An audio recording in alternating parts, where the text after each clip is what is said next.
नमस्कार, स्वागत आहे तुमचं आजच्या नवीन व्हिडिओमध्ये। तर आज आहे संकष्ट चतुर्थीचा उपवास आणि आज नैवेद्यासाठी मी काय काय बनवलेलं आहे ते दाखवते। तर आज उकडीचे मोदक करायला मला जरा वेळ नव्हता, त्यामुळे मी आता म्हटलं काहीतरी करायला पाहिजे। तर हे बघा, हे मिल्क पावडर होती घरात, तर ते मिल्क पावडरपासून मी हे मोदक तयार केलेले आहेत।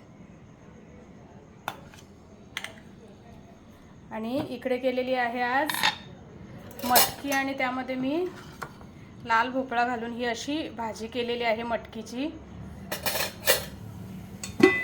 भात, वरण, मिरच्या तळलेल्या आहेत मीठ लावून, कोशिंबीर,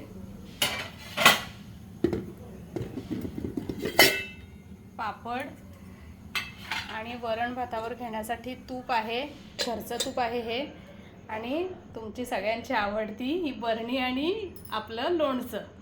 तर असा आजचा रात्रीच्या जेवणाचा बेत आहे। व्हिडिओ आवडल्यास लाईक करा, चॅनलवरती नवीन असाल तर सबस्क्राईब करा। धन्यवाद।